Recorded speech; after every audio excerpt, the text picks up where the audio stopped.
These three kelesas in the mind, ignorance, craving, and grasping,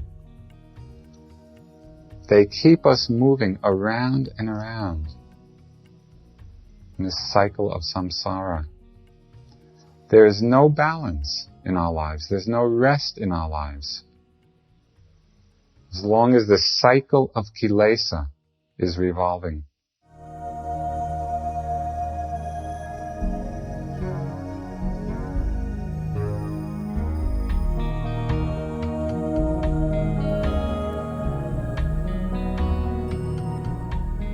Welcome to the Joseph Goldstein Insight Hour. This podcast is an expression of our shared interest in self-discovery.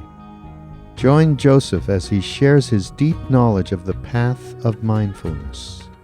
If you are interested in supporting this podcast, please go to BeHereNowNetwork.com/Joseph.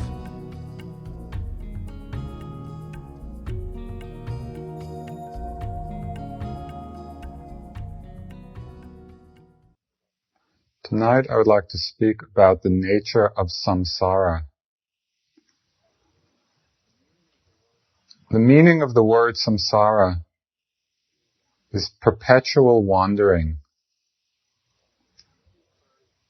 This refers to the cycle of endless change, endless arising and passing away of phenomena. The endless cycle of rebirth through all of the different realms of existence.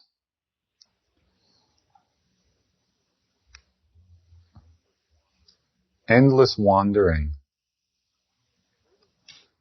The Buddha's understanding of the scope of this wandering is very, very large.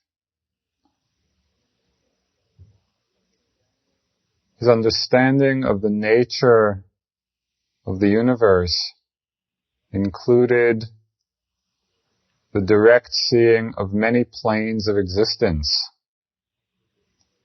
Mostly we're familiar with the animal realm and the human realm. Through the power of his mind, he was able to see other kinds of planes of existence, lower realms and higher realms.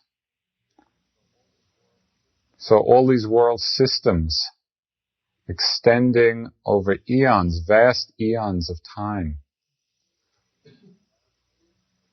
So it's a big picture.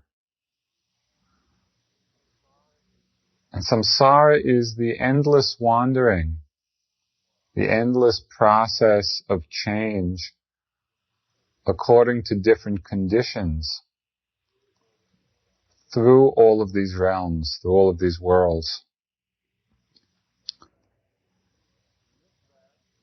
And in this vastness of samsara, there are three aspects which stand out in all of the different realms, in all of the different conditions of experience. That is the fact of birth, the fact of decay, and the fact of death. Wherever we look, in whatever realm, in whatever time frame, whether we think of it in terms of the birth and destruction of galaxies or world systems, or we look at the time span of a single lifetime, or of the eternity of a 3-month course, or of a moment,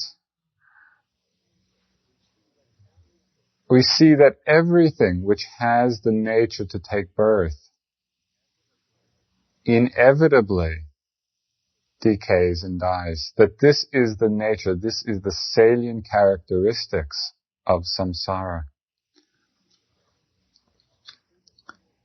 We can see that everything in our lives really stems or is rooted in these three basic experiences of birth, decay, and death. All our hopes, our aspirations, our values, our desires, our aversions, our fears, the suffering and freedom, all have to do with these three root aspects. Taking birth. If we didn't take birth, there'd be no problem. But birth happens, and everything consequent on that. The decaying process, death, over and over and over again, from moment to moment, within a lifetime, over many lifetimes.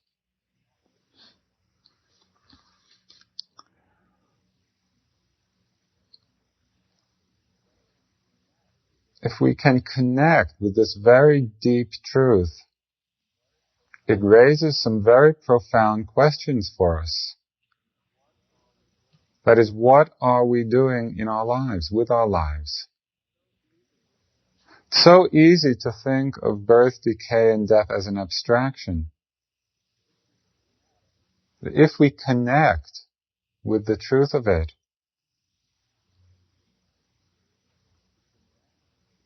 it demands a consideration of how we're living our lives, of the choices that we make. What's of value to us? And is it worthy being of value to us?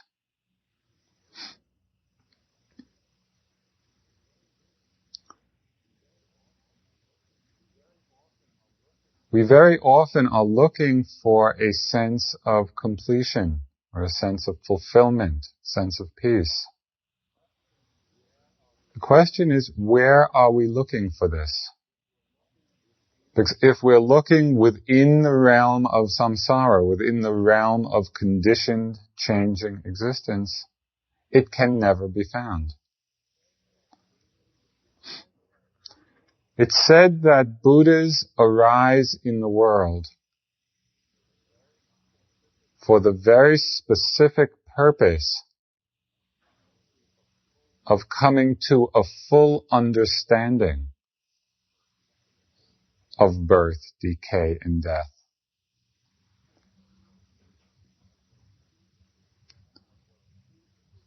Of what keeps this round of conditioning going on and on. This round of continual change.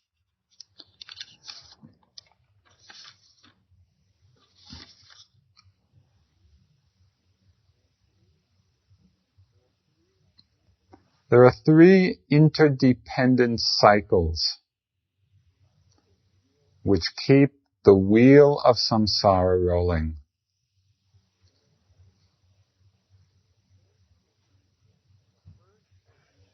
And the first of these cycles is called the cycle of kelesa, or defilement. There's a problem with the word defilement as a translation of the Pali word kelesa. Because when we hear that word in English, there's a very strong tendency to personalize it. If we think of certain qualities of mind as being defilements, or as us being defiled, there's a funny feeling that we get of being sinners, or bad, or evil, or unworthy, or all kinds of self-judgment and condemnation often arises. And so it's important to understand that this is not the implication of the word kelesa. Rather, it's those qualities in the mind, not which make us bad, but which make us suffer. It's those qualities in the mind which cause trouble in our lives.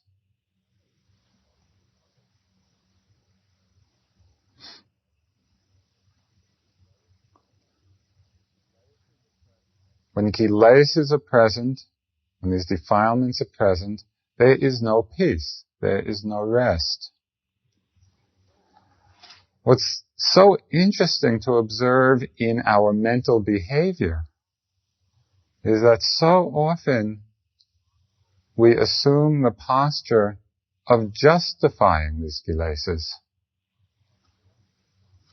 I should be angry because that so-and-so did this and that. And so we justify our anger, or we justify our jealousy, or we justify our fear. And what's happening then is we are confusing the fact that there are conditions for the arising of these defilements. It's not that they're uncaused. The question we forget at that time of justification is who is suffering.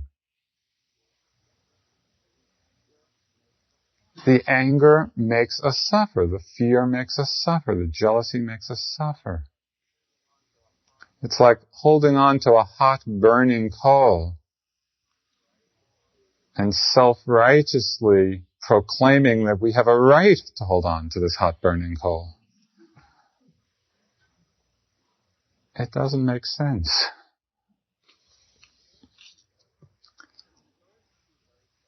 The first kelesa, the root kelesa to understand, is that of ignorance. And ignorance is a tremendously powerful force in the mind. There's the ignorance of not knowing something. And we can see this in very worldly matters.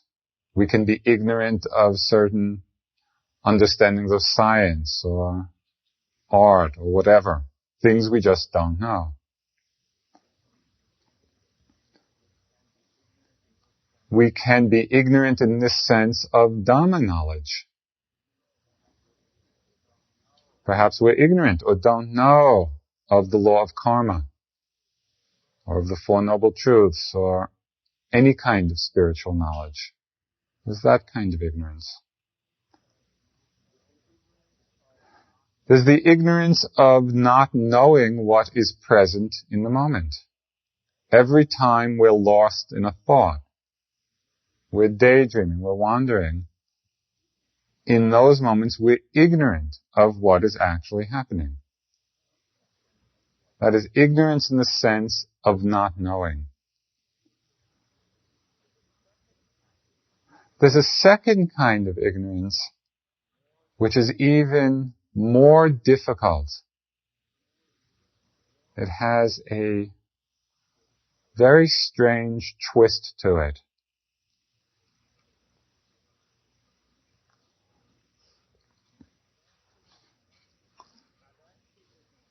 And that's the ignorance when we know something, but we know it incorrectly. When we don't have a correct view of a situation. And this one is very difficult to untangle, because in our minds, we think we understand, we think we know. But we're not knowing rightly. There are some very striking and deep examples of this kind of ignorance in our lives.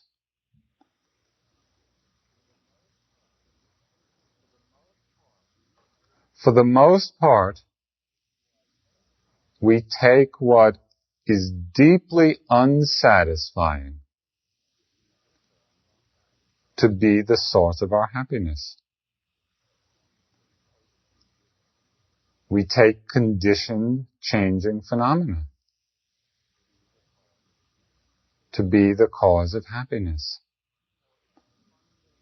And so it's a fundamental ignorance, a fundamental knowing incorrectly. When we take what is not self to be I, when we take thoughts or feelings or emotions or sensations or the body, when we take that to be I, that is knowing something in an incorrect way.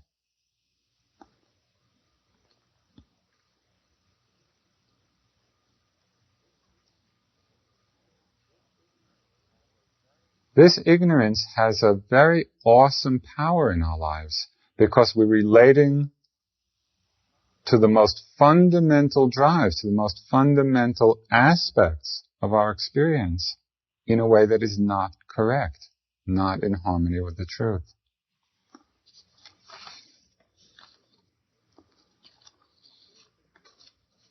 You can see the beginning of a spiritual journey, a spiritual path, happening when we begin to get a sense of the power of ignorance in our lives. If we don't have this sense, we just blindly go our way, not knowing. But something happens when we begin to get a glimmer, a sense that maybe we don't understand everything.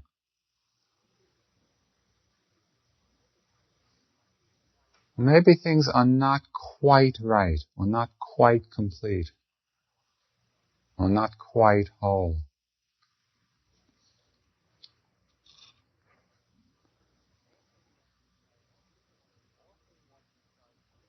Often what we try to do then is to come out of the ignorance, or to begin to come out of it through thinking. We try to use our reasoning power, our thought power, our intellectual power, to somehow emerge from this domain of ignorance. We create whole philosophic systems. When I was at the university quite a while ago, studied philosophy. Because even at that time I was trying to understand what was going on.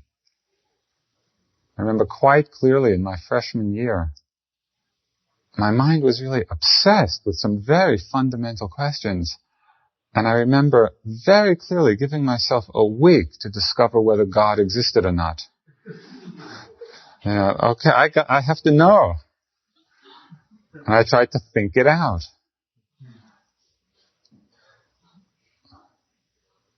Unfortunately, I can't remember what I decided. But over those years of studying philosophy, it finally became so frustrating because it became clear that the reasoning power of mind was not capable of really coming to the kind of understanding that I wanted. It happens a lot in the meditation practice.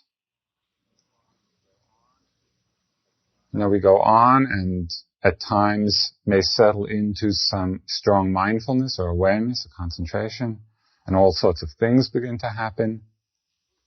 And a natural, quick tendency of mind is to start reflecting on it, to start thinking about it, to try to understand it through this thought process.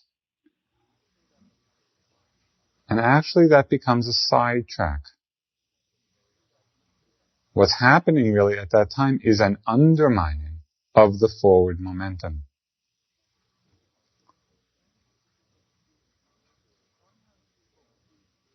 Sometimes people see through this ploy of thought, understand that we can't come to a deep understanding through thinking, and they resort to feeling. Feeling becomes the measure. If it feels good, it must be right. We begin to measure everything by how it feels to us.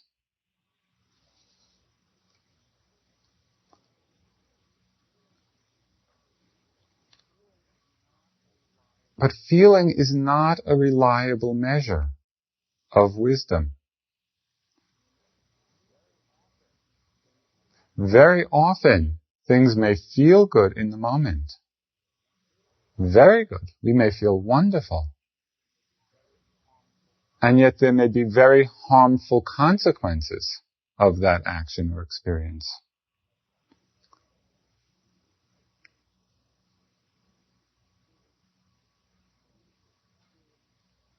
You eat this big chocolate cake. Wonderful. You feel so good. For how long? Feeling is not the measure of wisdom. And sometimes it works the other way, and this is also very common in practice. Sometimes things feel terrible. The body can feel terrible, the mind can feel terrible. Really dwelling in suffering. And yet it actually be a very great deepening of wisdom and understanding.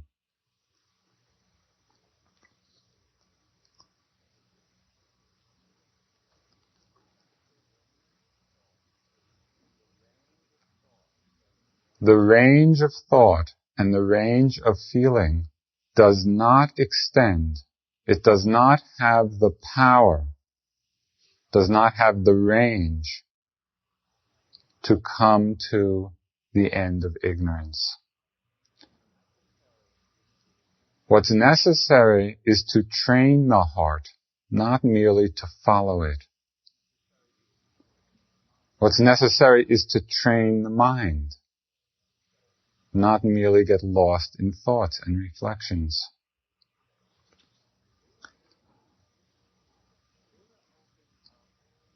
The Buddha opened up a whole dimension, a whole domain and method of coming to the end of ignorance. And it was a method that goes beyond thought and beyond feeling. And it's exactly what we're practicing here in this kind of intensive meditation. That is the development of a strong, sustained, observing power of mind. It's not thinking about things. It's observing directly and intimately and closely the nature of what is happening.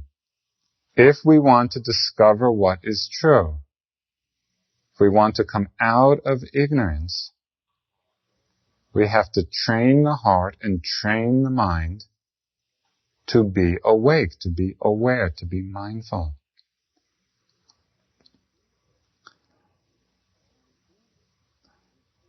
When we do this repeatedly, over and over again,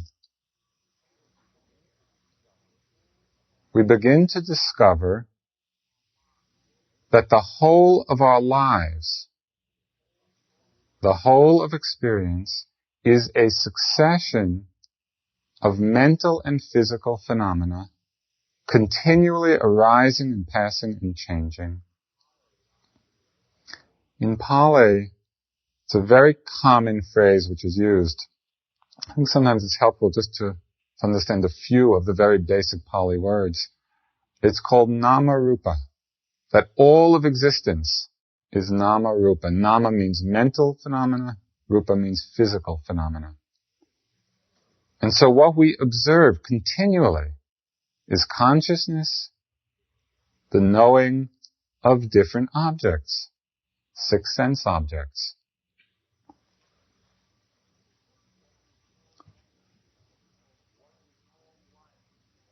What we call life, what we call self, what we call I, is simply the arising and vanishing, moment after moment, of consciousness and its object, arising and vanishing very quickly. We see that this is not a question of subscribing to a belief, it's a question of discovering for oneself through direct observation. We begin to see the changing nature, see the insubstantiality of things. We begin to see the dukkha, the unsatisfactoriness.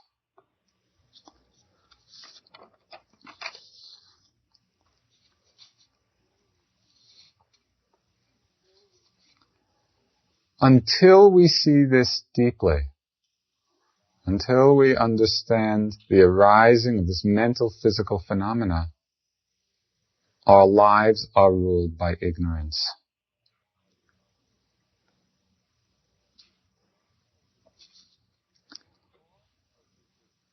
And because of the ignorance of not seeing nama rupa arise and pass away, we take experience, we take objects to be essentially desirable. Our experience is continually arising through the six sense doors. There's sights and sounds and smell and taste and bodily sensations. Objects of mind, thoughts and visions and emotions. And the mind finds delight in them, and it finds happiness in them, and it finds joy in them for a moment, and then they're gone.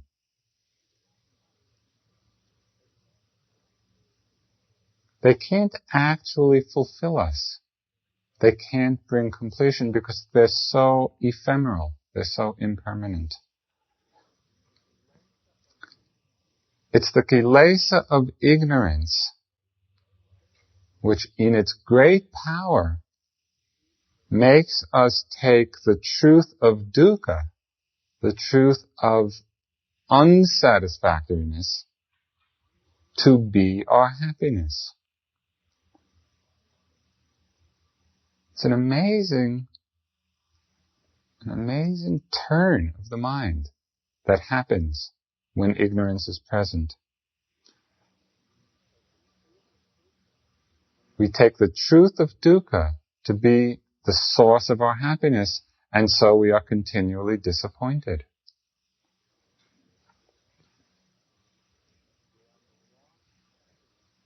We're on the wrong path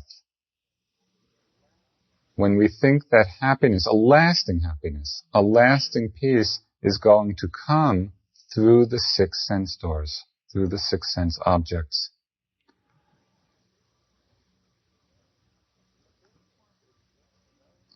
At this point, it's very helpful to consider what we mean by six sense doors, six sense objects. Because we hear the phrases and somehow intellectualize them or abstract them. So yes, six sense doors and six sense objects, and they're not going to bring happiness, and they're out here someplace. But when you consider the meaning of the words, it's staggering. Because what six sense doors and six sense objects means is everything we experience. This is a radical understanding, a radical statement of the Buddha.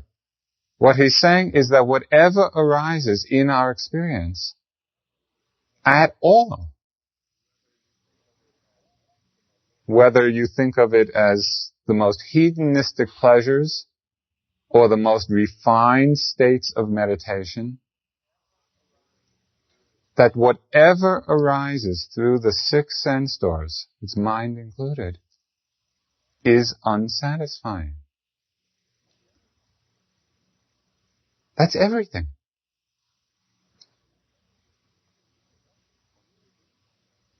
So then, what do we do in our lives? And if we get this, if we really understand this, what are the choices that we make? What are we going after? What do we want?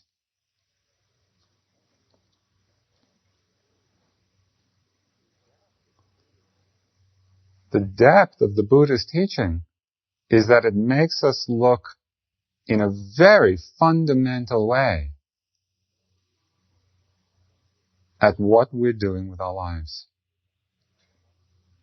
at what we're valuing.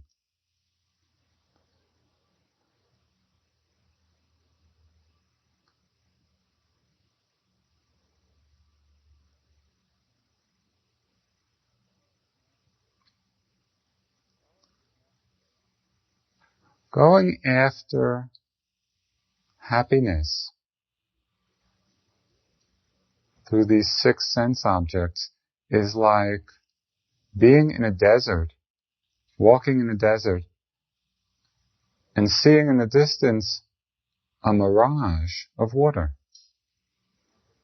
You know, we might get all excited and overjoyed at seeing the water, And we walk quicker and quicker and quicker to get to it, and it's not there.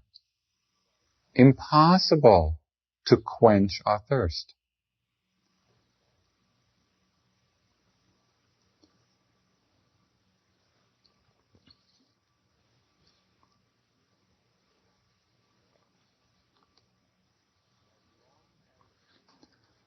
As long as ignorance is ruling in the mind, as long as this kelesa is strong in the mind, we continually take these sense objects to be the cause of our happiness, and we never come to rest. This ignorance, this kelesa of ignorance, further conditions another powerful defilement, which is the defilement of craving or desire. Craving or desire is the hungering or thirsting for different experience, different sights or sounds or mind objects. And we can see how it works, in very big ways in our lives. We can also see how it works in the very little ways.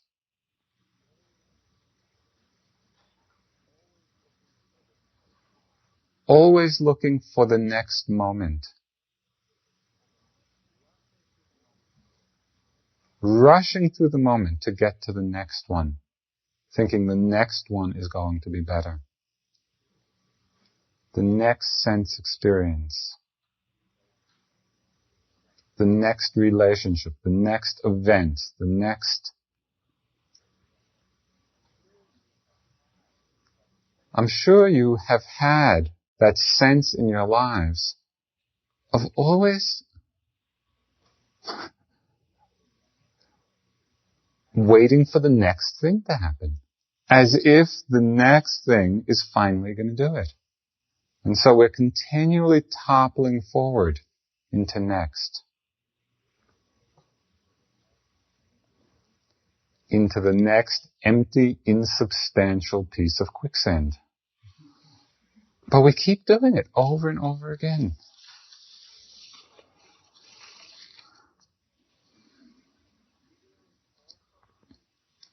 Ignorance also conditions wrong view. Not only this craving that we have, but it also conditions this wrong view of taking things to be self, to be I. And our whole life revolves around this wrong view of I, of self. My thought, my anger, my pain. This is happening to me. This belongs to me. This is what I want. This is what I need. How much of what we do revolves about this idea. And this idea of self is conditioned by ignorance, by not understanding. Just imagine for a moment,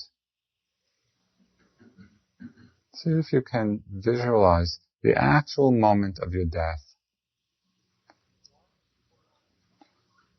What belongs to you? What will you be taking? Who is the I that dies? So much of our life is spent in this wrong view, relating everything to self, and yet it's all going.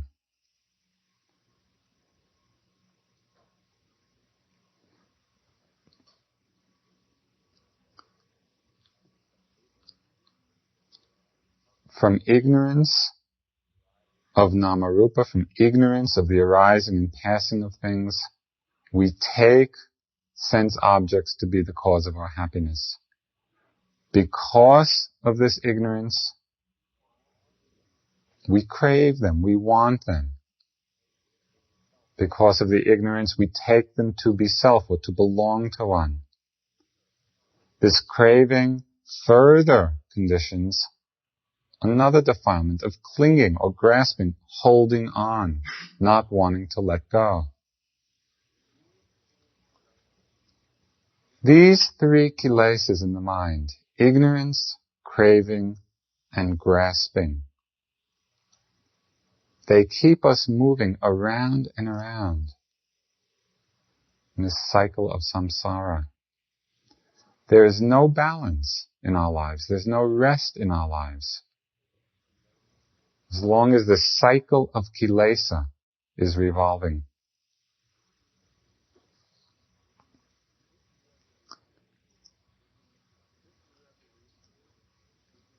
This revolution of ignorance, craving, and grasping becomes the cause of another interdependent cycle, and that is the cycle of action. It's called the cycle of karma. Because of our craving, because of our grasping, we perform all kinds of actions. Some of them are wholesome, some of them are unwholesome.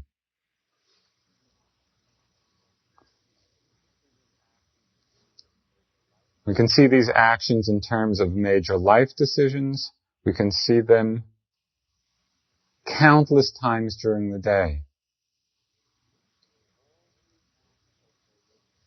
All the acts of volition, of willing, of intending. What makes this cycle of action so consequential for us, so immensely important, has to do with the working of one very small little mental factor. And that is the mental factor of volition. Volition is that intending quality in the mind, the willing quality in the mind. Why is this such a big deal?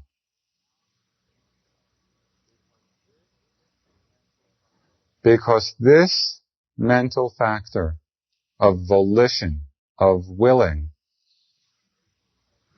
has this almost magical property of having the power to bring results. If what we did had no results, the actions that we performed would not be so much of an issue. But because each intention in the mind, each volition in the mind is like a seed. It's amazing to think that a huge tree can come out of a seed. Just a tiny little seed. And yet the potential that it contains, and all the fruits, and all the seeds, and all the further trees, enormous set of consequences. Each one of our intentions, of our volitions, has the power of this life-giving seed. It brings result. It brings result in this lifetime. It can condition various kinds of rebirth. The power of it can extend over lifetimes.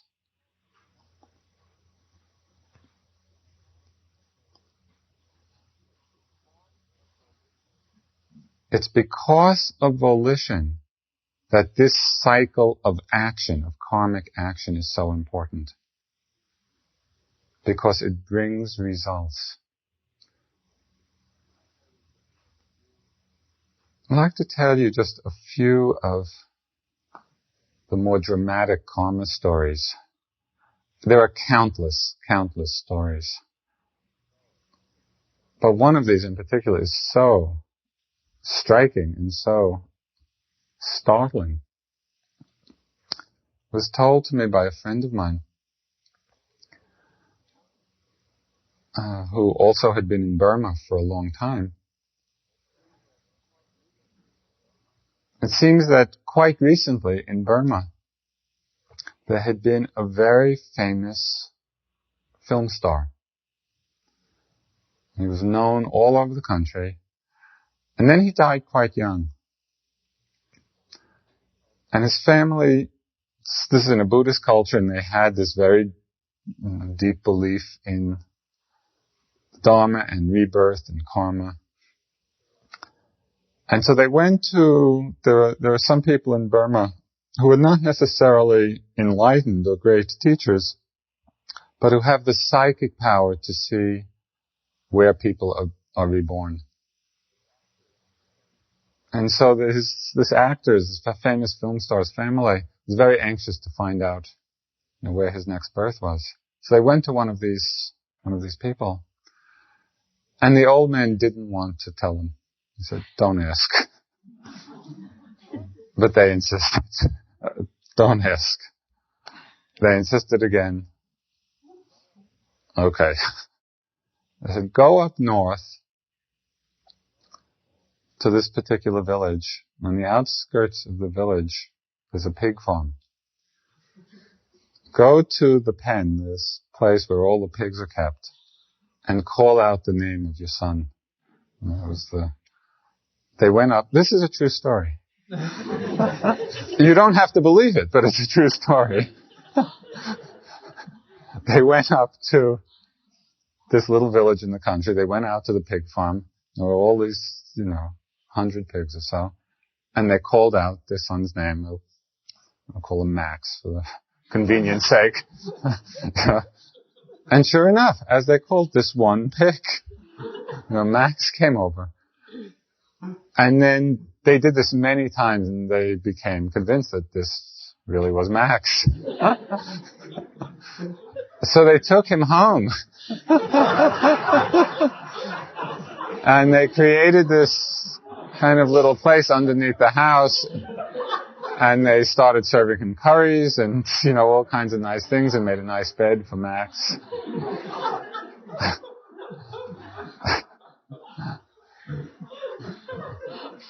It can also go the other way. There's another story. This is from the time of the Buddha. This Max story actually is quite recent.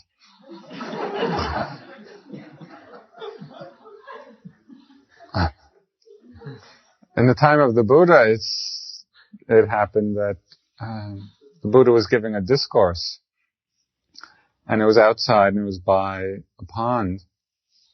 There was just a frog, sitting on a stone, and somebody kind of leaned on a staff, and accidentally killed the frog. It turns out that because in its last moments, this frog was just hearing the voice of the Buddha. Its mind was in a very still space, even not understanding anything, but just the peacefulness of it. And this frog was reborn in the heaven worlds as a result of that last moment. And it looked back on his past life and saw where it came from, and he decided to practice quite hard.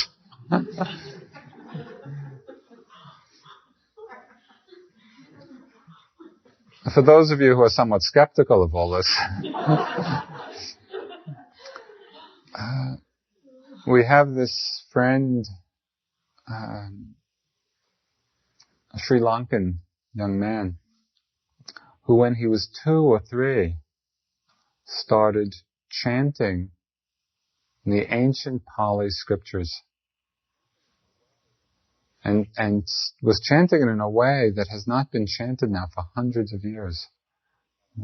And later on, as he got older, and it's all on tape, maybe one night we'll play some of his chanting. It's really beautiful to hear the power of this chanting in the voice of a 2 or 3-year-old. Anyway, as he got older and started meditating, he actually remembered some of his past lives. He remembered being a monk in the year around 500 AD in one of the great monasteries of Sri Lanka. And they were doing, in the present time, archaeological digs at that site. And this boy went with his family to this place, And he pointed out to them where various things would be. He said, if you dig here, you're going to find the library. If you dig here, you'll find this. And they did it, and they found just what he said. So in hearing all this, it's quite foreign ideas to our Western way of thinking. I tell the stories as a suggestion just to keep the mind open to other possibilities and to consider the enormous consequences, the enormous power of our actions. But this cycle of karma, cycle of action, is important because of its power to bring results. Results in this life, results in future lives.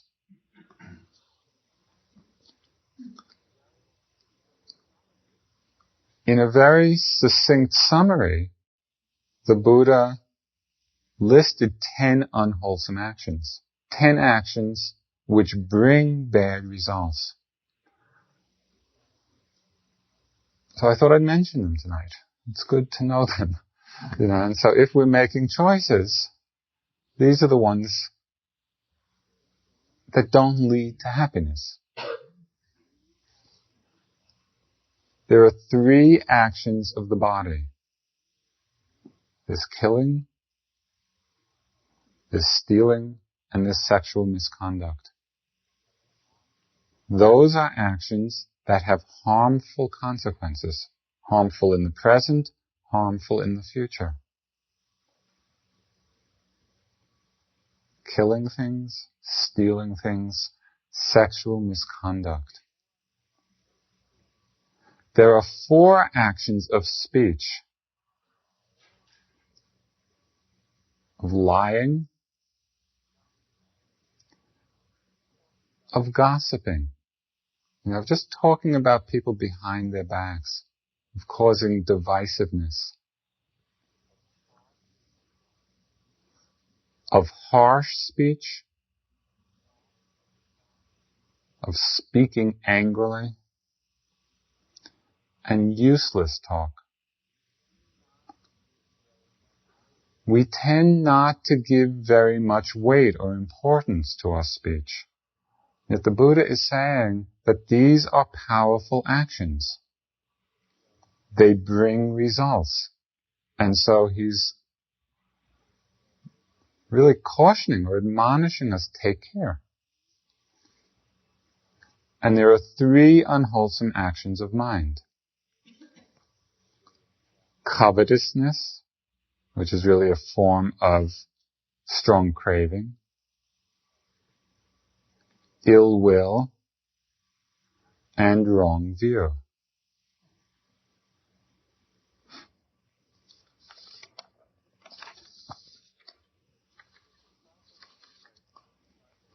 So there's the cycle of kelesa, there's the cycle of defilement. There's ignorance, there's craving and clinging. This cycle of kelesa conditions the cycle of action. Because of craving and clinging, we perform all kinds of actions. Some unwholesome, some wholesome.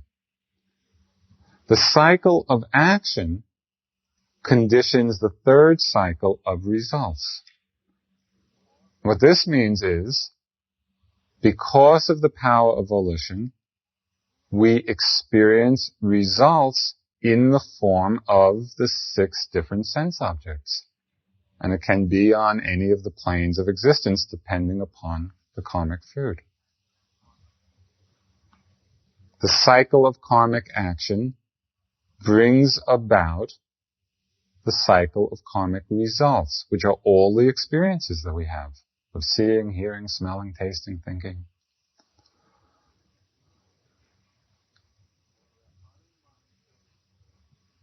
When we're unmindful of experience, kelesas arise. From the arising of the kelesas, we perform actions. From performing actions, we experience results. From the experience of results, new kelesas arise. From the defilements, new actions. From the actions, new results, new experience. This is the wheel of samsara. We keep going around and around through these three cycles.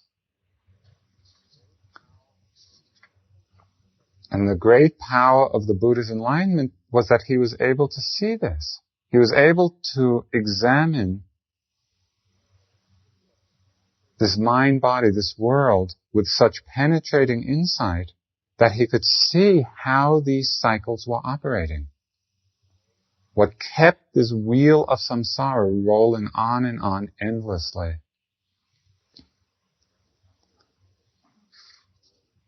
And he understood how to break the chain of these cycles. So that we're not caught, we're not trapped, we're not imprisoned.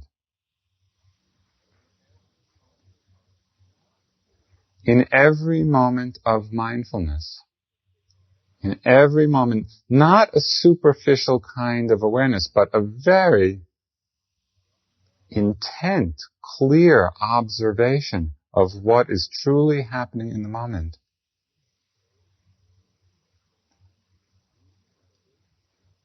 The mind is deconditioning the kelesas. In that moment, there is no ignorance, there is no craving, there is no aversion. In every moment of clear noting, we begin to see the true nature of phenomena. We're no longer ruled by ignorance. We are aware of what's happening. And we're aware without grasping, without condemning, without identifying with it. We begin to see the three characteristics, the impermanence, the dukkha, the selflessness. When there's no ignorance in the mind, there's no craving. When there's no craving, there's no grasping.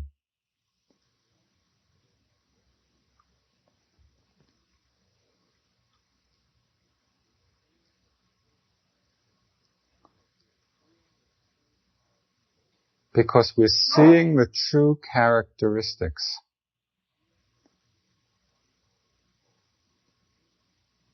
One more little story before the end of samsara. Some years ago, I bought this beautiful little rug. I saw it in the store and I thought, this is the perfect rug. It was like a Persian rug. It was just beautiful. It was just the right size for meditation. And it was beautiful colors of dark blue and red and beautiful pattern. I loved this rug. And I was really attached to it. And when you find the perfect rug, it's worthy of being attached to it. And often I would just look at it and delight in having this rug. And the pattern was so intricate. And at one point, I'm just sitting and looking at this rug. And then I see that in one corner of the pattern, it's totally askew. I mean, it's just totally off. And people told me, oh yes, in, Oriental carpets, they always put in a little mistake. This was not a little mistake. This was a big mistake. And I couldn't believe that I hadn't seen it before. And it was just amazing to me. As soon as I noticed that, I couldn't care less what happened to that carpet. The attachment to it was totally gone in that instant.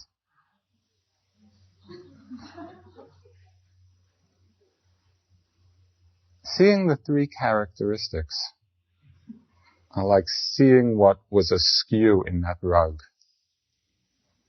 When we see the impermanence, when we see the unsatisfying, inherently unsatisfying nature, when we see the selflessness of all phenomena, when we really see that deeply, it uproots this strong craving and attachment and grasping in the mind.